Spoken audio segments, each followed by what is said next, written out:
Tout va bien. Bonjour Rico, tu es donc un des graphistes éminents du Brésil. Tu as énormément, on se connaît un peu par le congrès que tu as aussi organisé avec Kiko, un congrès mondial du design graphique à Sao Paulo. Mais je dirais que ta position a toujours été une position un peu de résistance euh, dans la société. J'aimerais bien savoir comment ça se passe quand on passe à un moment de double crise, puisque vous avez une crise à la fois sociétale et une crise sanitaire comme tous les autres.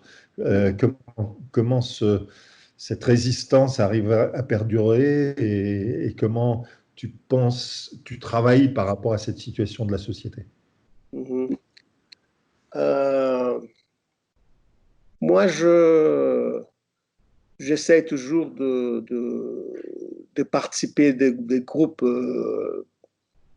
d'activisme avec lesquels je suis plus ou moins lié. Ça dépend un peu du groupe, des occasions, des situations, mais j'essaie d'y participer en proposant parfois des campagnes, c'est surtout des choses la plupart des choses par Internet.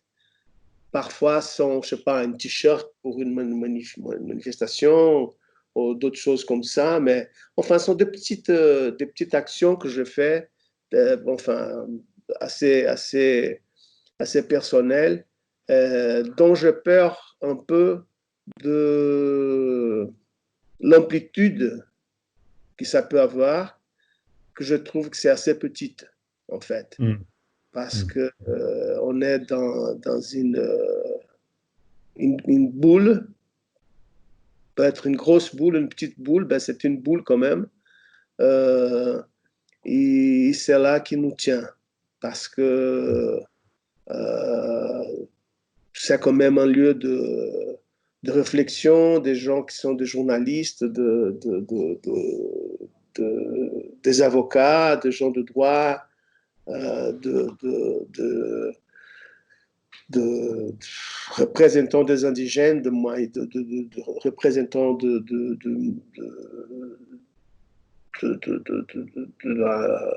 toute la situation aussi en Amazonie et tout ça, tu vois. Donc, il y a aussi des activistes dans le bidonville, dans le communauté, euh, qui présentent en faisant des campagnes. Donc, je participe un peu. Je participais un peu plus avant, mais dernièrement, ça m'est difficile. Par exemple, là, maintenant, euh, j'ai une énormité de, de, de, de messages que je n'ai pas vraiment suivis parce que je n'ai pas le temps de ça. C'est trop de gens, là, je sais pas, mm, 500 messages, tu vois. Donc, mm, il faut prendre toute une après-midi pour lire ces messages et puis courir derrière eux. Alors, c'est quelque chose qui, j'arrive pas vraiment à faire ça autant que je voulais. Euh, à la situation sociale, politique, euh, on a, euh, on a fait, depuis que Bolsonaro a pris le pouvoir, c'était le mois de janvier dernier, en 2019, euh, je préparais une campagne de phrases, des extraits de la Constitution euh, pour regarder, pour faire clair euh, que la censure, ça ne peut pas exister, que la torture, ça ne peut pas exister, que les Indiens et la nature doivent être protégés, que ce sont des extraits de la Constitution. Et ça, là, mm, s'appelle C'est la loi. Et donc, c'est une série animée. Et là, ça a commencé l'idée de faire des affiches. Euh, on était, je ne sais pas, peut-être 6 ou 7 graphistes dans le coup pour le faire. Quelques personnes ont pu avancer, d'autres pas. Et je me suis dit, bien, mais si je fais une affiche une série d'affiches avec les phrases. Il y a des gens qui déjà le font. Et puis, il y a toute une logistique pour le mettre sur la rue et voir qu'est-ce que ça peut se faire. Alors, j'ai décidé de faire des animations vidéo pour l'Internet. Ce qui a été bien. Alors, ça a bien viralisé un peu au début. Et après, une chaîne de télé a demandé l'usage, le droit d'usage. Alors, bien sûr, on lui a donné. Alors, elles ont été sonorisées. Ils passaient pendant les intermissions entre programmes et tout ça, rapidement. Brrr. Je peux t'envoyer quelques-unes pour que tu le vois. Et sinon, ce sont des choses très, très, très ponctuelles. Par exemple, quand Bolsonaro devrait recevoir un prix de personnalité de l'année de la Chambre de commerce à New York, on a fait une énorme campagne pour que ça n'existe pas. On a eu le support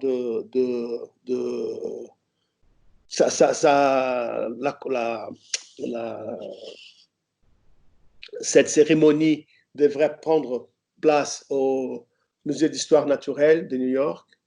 Alors, des activistes ont fait des choses avec le musée pour que eux aussi, ils acceptent plus ça, en mettant en valeur des gens, disons bien, ben voilà, si vous acceptez, vous êtes subventionné pour telle entreprise, c'est que telle entreprise supporte Bolsonaro, alors on va faire un bruit là-dessus. Ouais. Et puis le maire de New York a dit bien, on ne veut pas ce monsieur ici. Et puis voilà, ça n'est pas passé à New York. Ils sont allés essayer d'aller dans 2-3 autres villes, que ça n'a pas marché. Et à la fin, ils ont fait dans une ville au Texas, je crois que c'était à Dallas, je ne me souviens pas. Et puis, enfin, ce sont de choses assez ponctuelles sur la réalité. C'est des choses que tu inities toi. C'est-à-dire, tu es l'initiateur. Je fais partie du groupe qui voilà, on doit faire une campagne, quelqu'un s'habilite, je me dis bien, voilà, je travaille là-dessus. Et c'est quelque chose qui est absolument parallèle à mon travail, enfin, mais c'est quelque chose que je dédie beaucoup de temps à ça. Mais de toute façon, je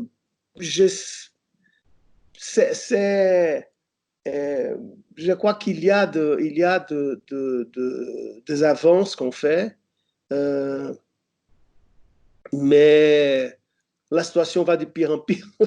Alors, je m'en doute un peu enfin, il faut faire quelque chose. Il faut faire quelque chose, il faut faire ce qu'on peut faire.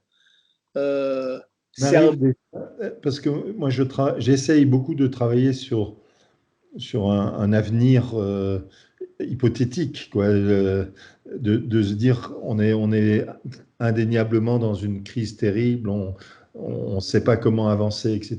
Mais il faut qu'on arrive à projeter d'une certaine manière l'avenir en disant il y a d'autres possibilités que celle dans laquelle on se situe. Est-ce que c'est quelque chose ou est-ce que c'est plus de l'ordre de la déconstruction de ce qui se fait actuellement?